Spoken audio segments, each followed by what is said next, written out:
So if you have any question, just send in, just type a message, all right? So welcome to 3x Point as usual. This is the fifth week. We've had a little break from the other SQL sessions, but today's session is actually going to be based on a lot of theory. We would be doing a lot of practical today, and the reason is just because we need to lay some foundation to understand certain things as we are launching out into using Tableau. Because after today's session, the whole of this week, you'll be working on some tasks that are focused on analyzing data from the SQL that you have written, and you'll be using a tool called Tableau to do that analysis.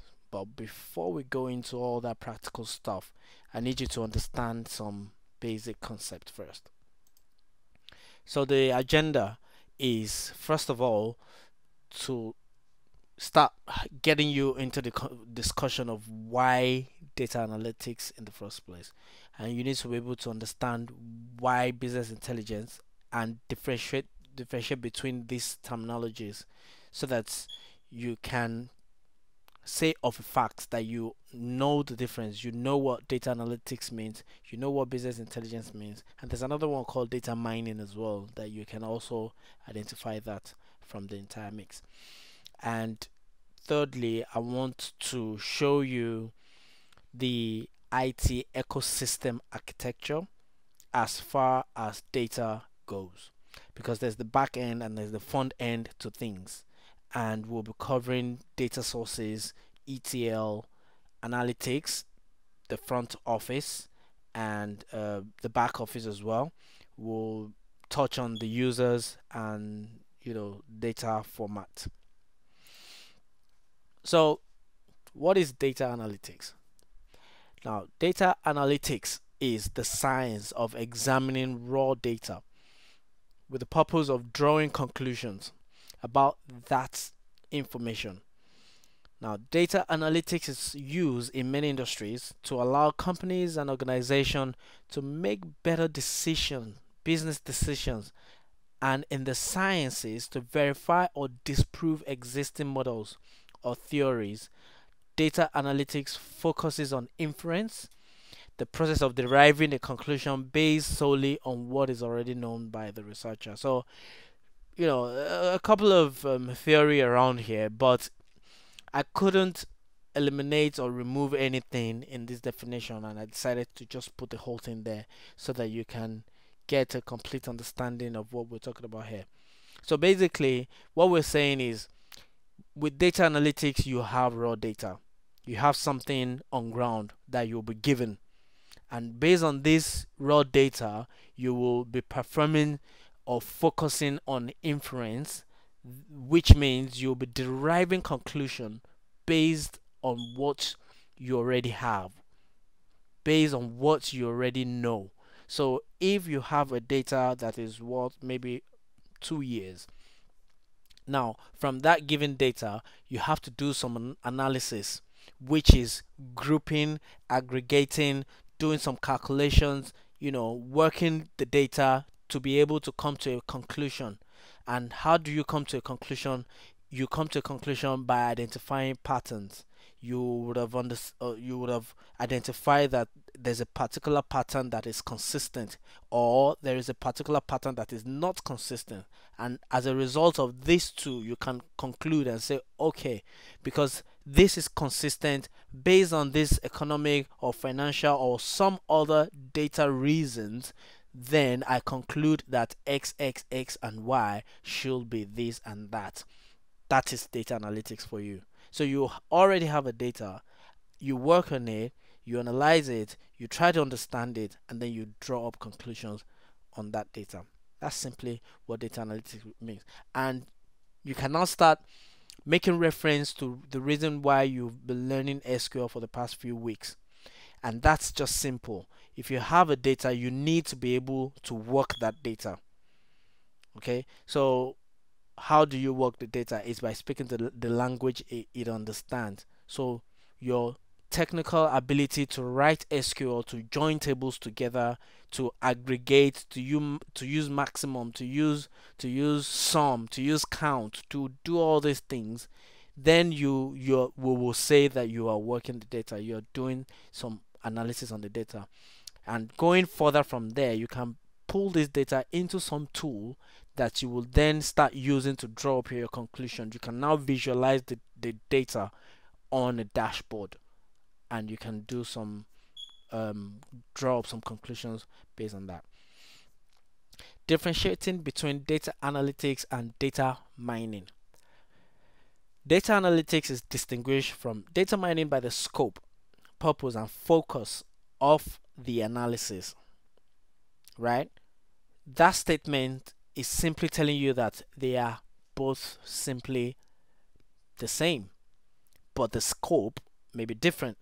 The purpose of the analysis may be different, or the focus of the analysis may just be different, but we're still talking about similar things. Data miners, what they do is they sort through huge data sets using sophisticated software to identify undiscovered patterns and establish hidden relationships.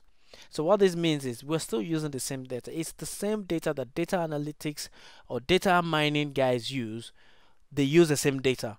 But the difference is with data mining, you're trying to identify hidden patterns. With data analysis, you already have the patterns. You can see the patterns already. You just want to drop conclusions on them. But with data mining, you don't know the pattern. You need to identify that pattern, right?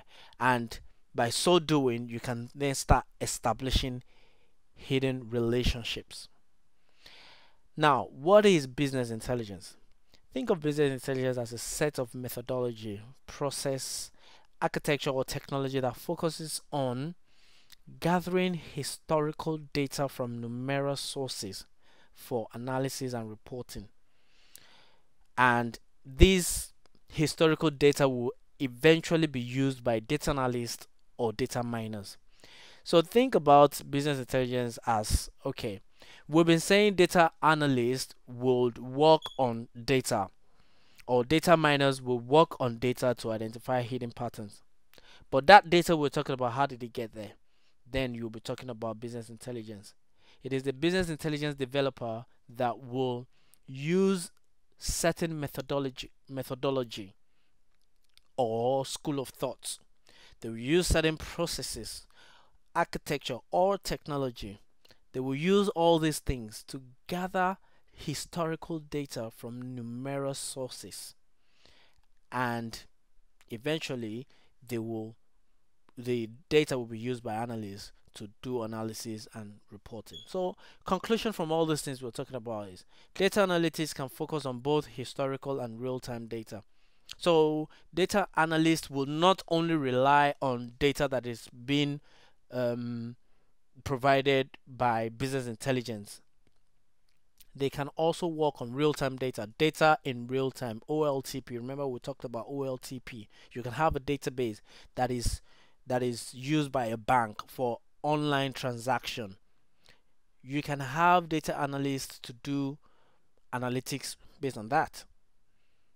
The only difference is they will be joining to a lot of tables, while historical data, on the other hand, they don't need to join a lot of tables together, and you'll see what I mean by that in a second, because the technology or the methodology that has been used to bring historical data together by business intelligence people is different from the technology or the process that is being used on an OLTP system. But that doesn't mean that data analysts cannot work on both types of data. They can, and that's just how it is. So in order to identify patterns or help the business to make informed decisions, that's what they eventually do. So they can use either historical or real-time data to identify patterns and help the business. And on the other hand, business intelligence focuses on technologies to build historical data that data analysts use, or business intelligence professionals use to do the same thing specified above. So meaning even business intelligence guys who have used, who brought all this data from different sources, they also work as data analysts as well. That's the conclusion there, that they also work as data analysts. They can also identify patterns and do analysis, create dashboards, and all of that. So looking at the ecosystem, we have the back office and the front office. And what do we mean by the back office? When the data is being worked on by business intelligence guys, we're talking about the back office. And when the data analysts use the data at the front end, that's what we mean by the front office. When they use the more like the ready-made data, when they start doing analysis on them, that's what we mean by the front office. Because people at the front office, like the data analysts, they don't have visibility of what the business intelligence guys have done to actually put the data there. All they just want to do is just go into the database and start doing their own analysis. Now we'll focus on the back office first. What they do, number one, they do data staging. They do direct copy of data from its source. So sometimes all they have to do is just copy the data direct from its source and just put it in a staging place.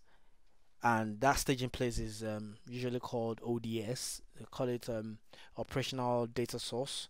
So the reason for that is because you don't want, let's say a real-time data that is in production right now, OLTP data. You don't want to start doing transformation or anything like that, and you just want to copy it directly first and put it in the staging area so that you can do other things with it. Secondly, they do data cleansing, which is simply removing bad or duplicate data depending on what we are after. So bad data could be anything, right? It could be in terms of duplicates, it could be in terms of some errors that crept its way into the database, so they use certain technology to remove all these kinds of data so that eventually when we start doing our analysis, we wouldn't be working with bad data. And obviously again, if the database originally was not well designed, which means the normalization process wasn't done well, we will obviously have duplicate data. And part of what business intelligence will be doing in the back end is removing all these kinds of data. Thirdly, we're talking about data conformity.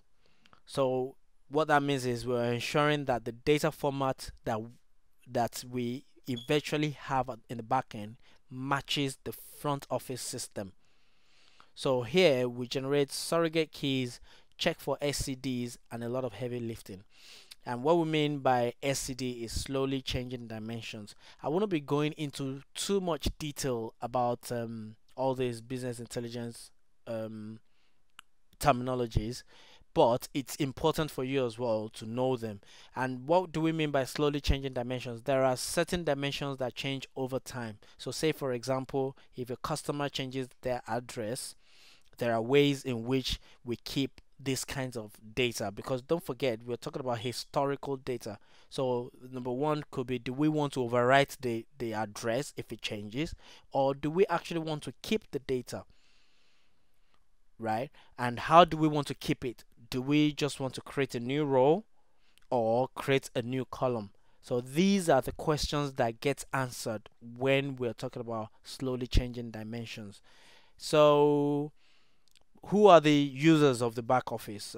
Like you can see there, BI developers, business intelligence developers. So you may choose to want to go, towards this end. If you find it interesting, I mean, you can let me know. I can still guide you in this area. If you want to be a BI developer, that's fine. But at the moment, we're focusing on data and analytics. But if you think you will be interested in business intelligence, then we can talk about that as well.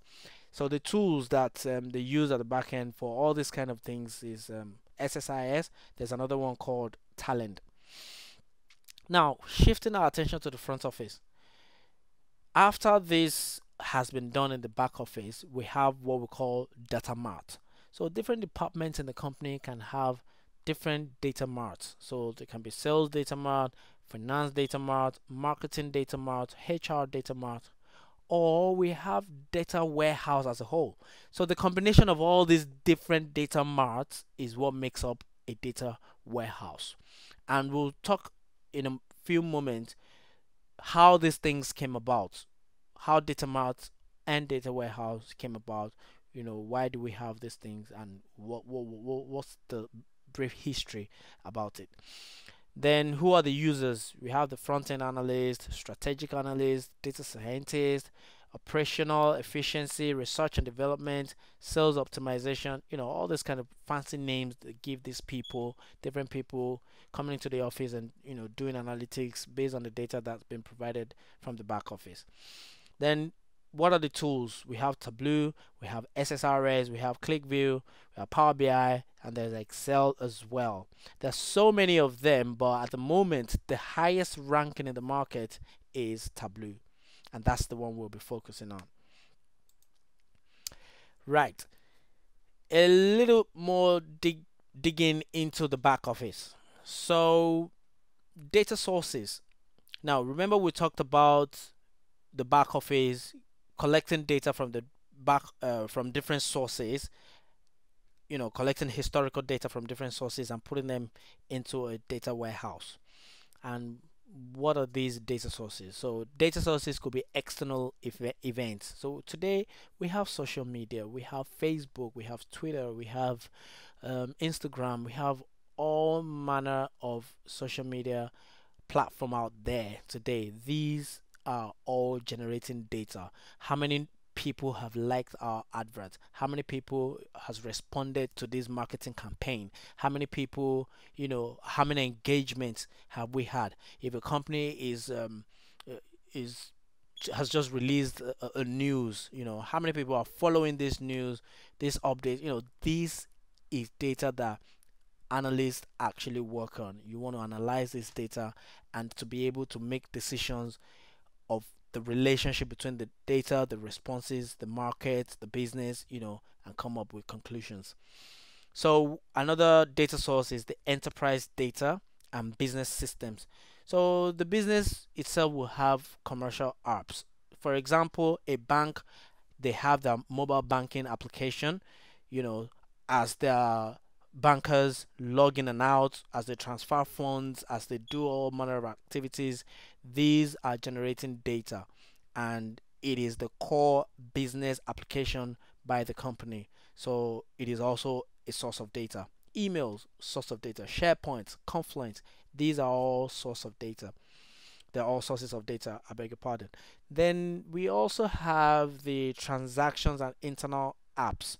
So in as much as the company can have their own commercial apps that is open to the public, they also have applications that they use internally. It could be for their financial system, like Sage, for example. For those who are accountants, would understand that Sage is used within the company. It is an accounting software, and it generates and keeps data as well. There is the HR application as well. There's a common one called iTrent. The service desk applications like Jira. There are marketing applications, all sort of applications that are used internally within the company. You need to gather all manner of data from these sources and put them into a data warehouse for processing. Then we have public data as well. So there's a stock market, there's World Bank that provides public data. So let's say, for example, if your company is trying to do like a marketing campaign and they want to analyze how well, or try to analyze the return on investment, for example, they'll, let's say, for example, the marketing campaign has to do with maybe the application or the product they're trying to sell is dependent on internet, for example. They can go to World Bank and get data about how people use internet in different parts of the world, different geographical boundaries, or bio data, all these things. They can just get all manner of data, and then you can analyze public data and from that you can draw up some conclusions to say, okay, do some ratio analysis to say, for example, how many people use mobile phones in comparison to how many people use internet on their phone. So all this kind of analysis will eventually make you decide, okay, maybe you initially thought because there are high number of mobile phones in a particular market, you initially wanted to go to that market, but eventually you come to a conclusion after analyzing the data to see that even though there are high number of mobile phone users, there are actually low use of internet in that region. It could be for several reasons. Maybe the internet provision in that area is not fantastic, so taking your business to that area might not be worthwhile. So after analyzing all this kind of public data, you can help the business to make some very important decision. Then finally we have the sensor data as well, which CCTV, for example, generates data. All these automatic doors, they all generate data. They track movement of people, how many people move in and out. You can get all this data, aggregate them, do some fanciful things, and eventually, merge it with your company data and draw some inference and conclusion based on that. So these are all summing up to become big data. And I used to tell people this is the future. I mean, you're starting off as data analyst today.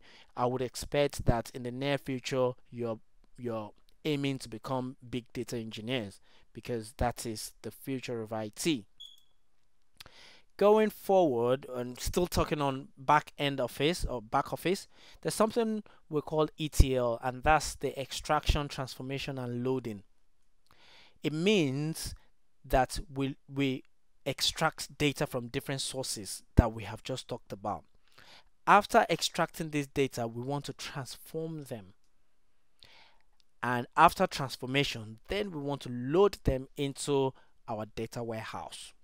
So ETL is just a process in data warehousing that takes data from all the source systems identified and put them in a data warehouse. You've been hearing data warehouse for a while now, and you'll be wondering what exactly is a data warehouse.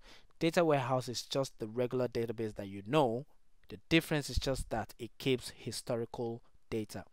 And the modeling in a data warehouse is slightly different from the one we have in an OLTP system. Remember, from the past 4 weeks that we'll be talking about SQL and its architecture, we were talking about normalization and all of that. With data warehousing, we are not actually normalizing, we are denormalizing. So it's a case whereby initially we normalized our database. To now build a data warehouse, we have to denormalize the database that we initially normalized, and by so doing we will now start having redundant data. And remember, what we were trying to eliminate in the process of normalization is actually to get rid of duplicate and redundant data. But in data warehousing, we will have a lot of duplicate, we'll have a lot of redundant data. So having said that, there is still control, and that's where transformation comes to place. We have schemas that we have to abide by, and I'll just quickly go through that now. So extracting the data from source systems such as SAP or ERP or other operational systems. Data from different source systems is converted into one consolidated data warehouse called the staging area, or ODS, operational data source, ready for transformation processing. And remember, we said earlier on that we move data to a staging area first, which is the ODS. The essence for that is just to stage it first and then do transformation afterward, and that's the T part of ETL. And the T part, which we're talking about, simply means transformation. Transforming the data may involve the following tasks. 1. Applying business rules. calculating new measures and dimensions, and very soon we'll start talking about measures and dimensions. Cleaning. For example, we want to map null to 0. So say for example, in our SQL query we need to do some calculation. If we need to calculate 2 times null, we won't have a good result, because you can't, null is null, you can't even calculate them together, it doesn't make sense. But you can at least change the null to 0, and by the time you say 2 multiplied by 0, you can have a value back, right? Or if you say 2 plus 0, you can still have your 2. But if you say 2 plus null, it won't work. So these are the kind of transformation we're talking about. So everywhere you find null in a database, change it into 0 so that we can, do some very good calculation on our measures. Or we want to change male to M. So it may just be a business rule to say we don't want, the gender male to be fully spelled. We just want M. So in the original database, which is the OLTP, maybe what we had there was male. Now when we are transferring the data from the OLTP into the data warehouse, we can do this kind of transformation by changing male into M, and similarly goes for female. Also filtering, selecting only certain columns to load. I mean, you can do that in your SQL now. You understand that if you want to do some filtering, all you need to do is just put your where clause, and you can logically filter the data. So I mean, it's a possibility that if you want to load your data from other sources into your data warehouse, you can also do filtering at that point. Also, we have splitting a column into multiple columns. For example, if from your OLTP what you had was just one column, full name, and you have James Brown together in one column. When you're loading into data warehouse, if what you want to achieve is to separate them into separate columns, then at the transformation stage you can do that. Also, all you need to do is just split that into first name and last name, or vice versa. Then joining together data from multiple sources. So here we're talking about lookup, merge, or you want to join data from Oracle to SQL Server, from Oracle and SQL Server into one location. These are all the kinds of fancy stuff we can do when we're transforming our data. Transposing rows and columns, and that's when we're talking about pivoting. You want to change rows into a column, or you want to change a column into a row. You can do all these kinds of things at the transforming stage. So eventually you'll find out that when you see a data from an OLTP system and you're seeing the same data in a data warehouse, you might at first say it's not the same, because the reason is just because a lot of transformation has gone underneath the hood before it eventually got into the data warehouse. And finally, an example of transformation is applying any kind of simple or complex data validation logic. For example, if the first 3 columns in a row are empty, then reject the row from processing. So all this kind of logic and complex validation can be done, so that eventually you will not push in the kinds of data that you don't want into the data warehouse. So you can simply just put this validation to say, if this rule does not apply, then stop the processing, do not go forward. And finally, after all this transformation has been done, then you can now start loading into your data warehouse or data mart, as the case may be. And after that is done, we can now start doing analysis and reporting and building dashboards, and start coming up with graphs and charts and all manner of fanciful things. Talking about the front office, right now, even though this is front office, it still has relationship with the back office as well, because ideally this should have even come in the back office part to let you see who are the brains behind the whole data warehouse concept. Now, depending on the business process, we can have one whole data warehouse or small data warehouses, like I showed you earlier on. So, finance data mart, sales data mart, HR data mart. Some organizations, that is all they have. They just have data mart in different singular and small pieces. But in some cases, some companies just have a whole data warehouse that combines everything together. So that brings us to two different, I would say, school of thought. So the first one is built-in approach, which believes that top-down design is the best, meaning let's build the data warehouse, and from there we can now start building our data mart from it. So he says a normalized data model is designed first. The whole data um, warehouse is designed first. Then after that, we can now start creating dimensional data marts, which contain data required for specific business processes, like I mentioned before, finance, HR, and all of that. And he believes that a data warehouse should be subject oriented, meaning the data in the data warehouse is organized so that all the data elements relating to the same real world event or object are linked together. And he believes that there's time variant. The changes to the data in the database are tracked and recorded so that reports can be produced showing changes over time.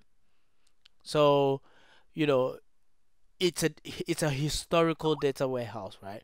So he believes that any change to the data in the database should be tracked. Nothing should be left unaccounted for. That's what he believes. And he believes also that it should be non-volatile. Data in data warehouse is never overwritten or deleted. Once committed, the data is static, read-only, and retained for future reporting. Because it's a historical database anyway, we need it for reporting. If we want to report data, if a company has been existing for 100 years, we still want to be able to have visibility of how the company has been doing for the past 100 years, or certain things that happened 100 years ago. Although some companies have retention policies to say after 50 years the data should be deleted, but this is not what Bill Imam believes in. He also believes that it should be integrated, that the database contains data from most or all of an organization's operational applications, and that this data is made consistent.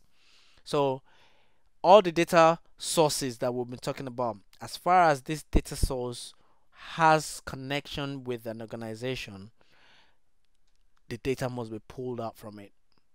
He says the database must contain data from most or all of an organization operational applications.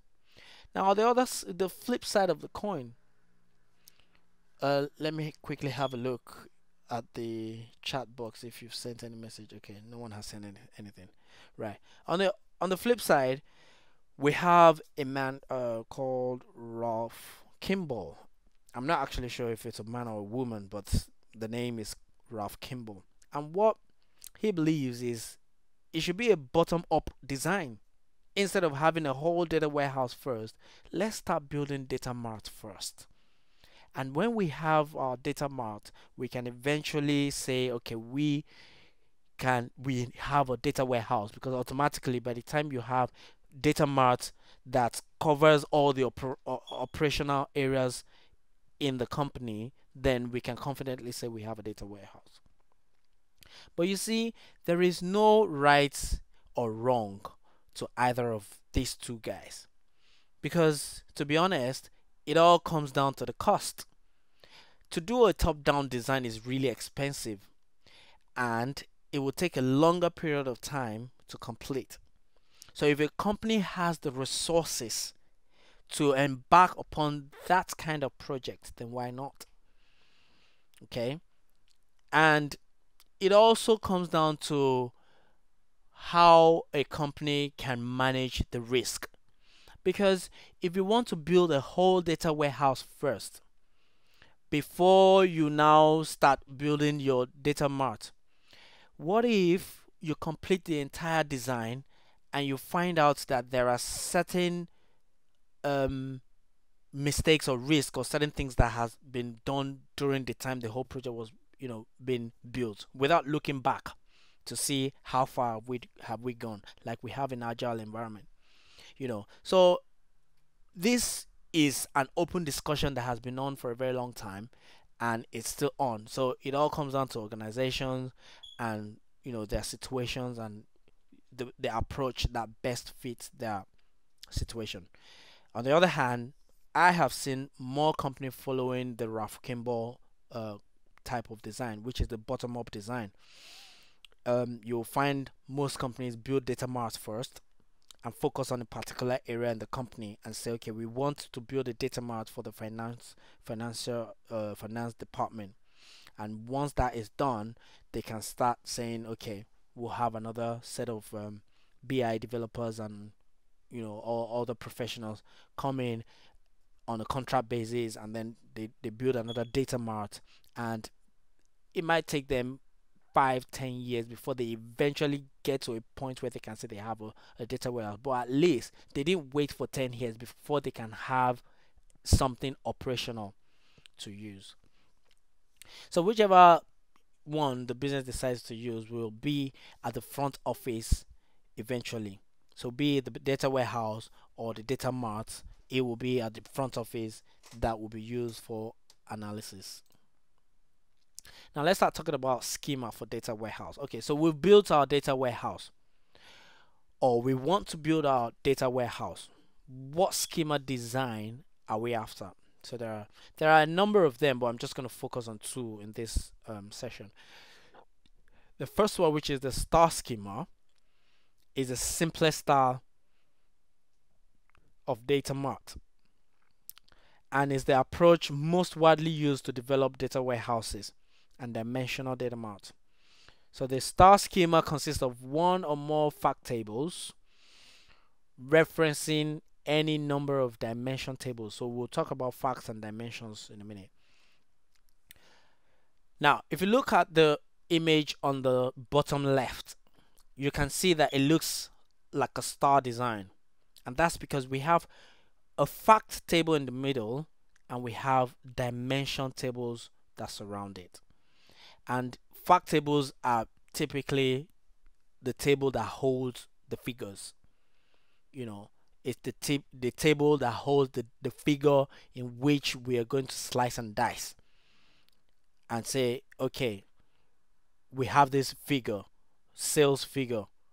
We can then use our dimensions to start doing our slicing and dicing.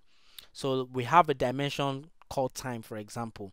Let's say we have sales figure here, and then we can say, okay, in X number of years, how many sales did we make? Okay, between 2012 and 2014, within the 3 quarters, how much money or how much sales did we make? The same figure can be viewed from another dimension to say, how many sales did we make with this customer? So it's like saying you are looking at a box, but you are looking at it from different angles. That's just what it means. So we have a product dimension there as well, and we can say, based on this product, how many sales did we make? Or look at the region dimension and say, based on this region in Northwest or Central, how many sales was made or how many profit was made. So if you look at the fact table, it contains the figures, but the dimensions most of the time will not contain figures. They will contain attributes that you can use to analyze the figure. So that's what we mean by dimensions and facts. And if you flip to the other side of the coin, now forget about supplier and city for a moment and look at the time, the branch, the item, and the location. Looking at that, what we have is a star schema, right? And what makes it a snowflake schema is just the fact that we have other dimensions attaching to these dimensions. So if we have a design, a star design, or the star design on the left here, the moment we start having other dimensions that relate to a particular dimension, then we've started having snowflake dimension. It is not common. You hardly find it in use, but you can be rest assured that we have this, kind of schema somewhere out there. Some people actually use it, and there are reasons why you want to use these kinds of schema. All right. So let's discuss the common differences between OLTP and data warehouse. So we have OLTP here, we have data warehouse there, and given the understanding you already have about normalization, when we normalize data, we break them into tables. And when you want to start building your query, what happens is that you start joining to multiple tables at the same time. So that means to write a simple query to return a simple data, you will have to join to many tables. And on the other hand, in data warehouse, you don't have to worry about that. You have to worry about your facts and your dimensions. That's all. Okay. So talking about indexes, we have few indexes in OLTP. We have many indexes in data warehouse. Joins, that's what I just talked about just now. We have many joins in OLTP. We have fewer joins in data warehouse. Duplicate data. We have normalization going on in OLTP. We have denormalization going on in data warehouse, meaning we have less duplicates here and we have more duplicates here. Actually, we have either less or none duplicate here. And derived data and aggregate, it is rare in OLTP. You rarely have need to start doing aggregations and deriving data and all that. You rarely do that because we're talking about putting load on the server. You'll be writing queries that will be doing a lot of aggregation and all of that. You won't be running a data warehouse like query on an OLTP database. That's just not realistic. So but in data warehouse you have a case where there'll be derived data.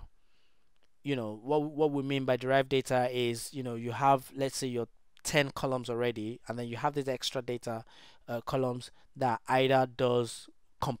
is either computed such that anytime you run the query it automatically computes, or aggregates. You have aggregate calculations and all these things going on. A lot of them you see them in data warehouse. So you can go through this later on when you get hold of the slide or the video. You can pause the video to just see the highlights of all these differences between both of them. So how does this structured design and columns in data warehouse get created? Dimensional modeling, that's what we're talking about here. So we always use the concept of facts and dimensions, which we talked about earlier. Facts are typically, but not always, numeric values. We said that, and they can be aggregated. And dimensions, on the other hand, are groups of hierarchies and descriptors that define the fact. So this is all the information that I need you to know that will usher us into the next hands-on. And the whole of this week will be treating some business cases that will start showing you things like dimensions and facts, and now that it will be easy for you to start writing your query and submitting your business case and all of that. So this is actually where we're going to end the session for today. Yeah, so we have differences again with facts, subject of analysis. I mean, most of all these things we've actually talked about, slowly changing dimensions and all that. We talked about them earlier on. So this is where we're gonna end today's session. It's not a long session that we normally do have, but at least it's good enough to set the ball rolling for us to go into the next phase. Right. Do we have any question at all? Yeah, thanks a lot for your time. Even though I'm not really happy that you don't have questions, I actually expected you to have, because this is quite a lot of things that we actually talk about here. So, but it's also good that you don't have questions, so I can, go and relax. All right. So I'll see you next week. I'll send in all the business requirements that you need to work on during the week, and we'll see you again next week. Thank you.